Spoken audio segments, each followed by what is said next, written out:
All India Muslim personal law board ने Karnataka high court के उस फैसले को सुप्रीम कोर्ट में चुनौती दी है जिसमें कक्षा के अंदर हिजाब पहनने की अनुमति मांगने वाले याचिकाओं को यह कहते हुए खारिज कर दिया था कि हिजाब पहनना इस्लाम धर्म में आवश्यक धार्मिक प्रथा का हिस्सा नहीं है। हाई कोर्ट के 15 मार्च के फैसले को चुनौती देने वाले कई अन्य याचिकाएं पहले ही शीर्ष अदालत में दायर की जा चुकी हैं। आप देख रहे हैं अखबार। नमस्कार, मैं विशाल राजपूत और आप देख रहे हैं अखबार। All India Muslim personal law board ने अन्य 2 याचिकाकर्ताओं के साथ अपनी याचिकाओं में कहा कि हाईकोर्ट द्वारा तय किए गए चारों मुद्दों ने इस मूल मुद्दे पर विचार नहीं किया कि आवश्यक धार्मिक प्रथा के सिद्धांत पर विचार करना आवश्यक है या नहीं। जहां याचिकाओं ने संविधान के अनुच्छेद 25(1) और 19(a) के तहत अन्य मौलिक अधिकारों पर जोर दिया था। अधिवक्ता M.R. शमशाद के माध्यम से दायर याचिका में कहा गया है कि दूसरा, उक्त मुद्दों पर निर्णय करते समय हाईकोर्ट ने प्रस्तावों पर बहुत अधिक जोर दिया था। इसके परिणाम स्वरूप मुख्य धारा की सार्वजनिक शिक्षा प्रणाली में से एक वर्ग के भेदभाव, बहिष्कार और समग्र रूप से वंचित होने के अलावा यह एक व्यक्ति के पवित्र धार्मिक विश्वास का गंभीर रूप से अतिक्रमण करता है। याचिका में कहा गया है कि मुस्लिम लड़कियों के खिलाफ प्रत्यक्ष भेदभाव का मामला है। इसमें कहा गया है कि इसीलिए एक धर्म के व्यक्ति को उसके बालों को कपड़े के टुकड़े से ढकने को समायोजित किए बिना वर्दी के एक रूपता लाने पर बहुत अधिक जोर देने न्याय का उपहास है। उक्त निर्णय उचित समायोजन के सिद्धांत की भी अनदेखी करता है।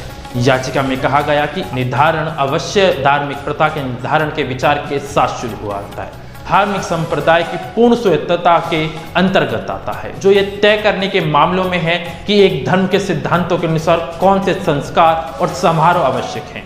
याचिका में शीर्ष अदालत द्वारा निजता के अधिकार और सबरीमाला मामले में दिए गए 2 निर्णयों का उल्लेख है।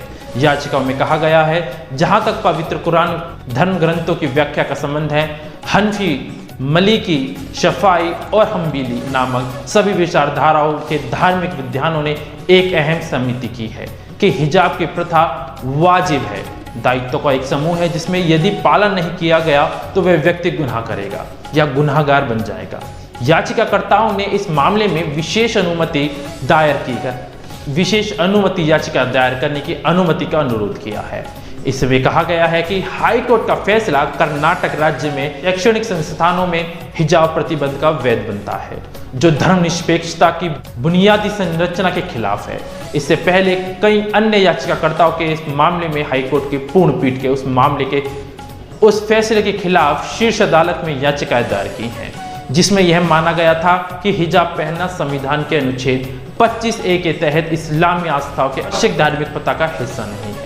मालूम हो कि कर्नाटक के शैक्षणिक संस्थानों में हिजाब को लेकर उपजे विवाद से संबंधित मामलों की सुनवाई करते हुए बीते 15 मार्च को कर्नाटक हाई कोर्ट ने कहा था कि हिजाब पहनना इस्लाम धर्म में आवश्यक धार्मिक प्रथा का हिस्सा नहीं है, और उसने कक्षाओं में हिजाब पहनने की अनुमति देने संबंधित मुस्लिम छात्राओं की याचिका खारिज कर दी थी और राज्य में शैक्षणिक संस्थानों में हिजाब पर प्रतिबंध बरकरार रखा था। इसके बाद कर्नाटक सरकार ने स्पष्ट कर दिया था कि सभी को हाईकोर्ट के फैसले का पालन करना होगा, अन्यथा उन्हें परीक्षा देने की अनुमति नहीं दी जाएगी। 3 न्यायाधीशों की पीठ ने कहा था कि यूनिफॉर्म का नियम एक उचित पाबंदी है और संवैधानिक रूप से स्वीकृत है, जिस पर छात्राएं आपत्ति नहीं उठा सकती। पीठ ने यह भी कहा था कि सरकार के पास 5 फरवरी 2022 के सरकारी आदेश को जारी करने का अधिकार है और इसे अवैध ठहराने का कोई मामला नहीं बनता है।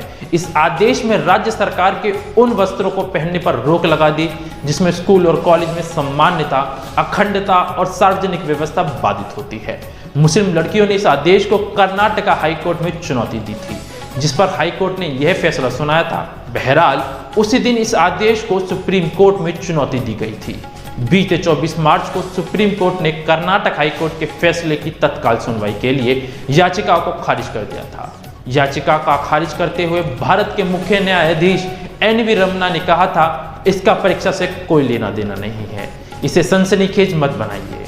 इस बीच शैक्षणिक संस्थानों में हिजाब पर कर्नाटक सरकार के प्रतिबंध को बरकरार रखने के कर्नाटक हाईकोर्ट के फैसले के बाद सेकेंडरी स्कूल लिविंग सर्टिफिकेट परीक्षा सोमवार यानी 28 मार्च को राज्य में शुरू की गई।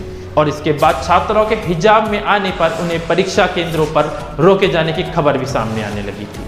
फिलहाल के लिए इतना ही। बाकी अपडेट्स के लिए हमारे साथ बने रहें और देखते रहें अखबार।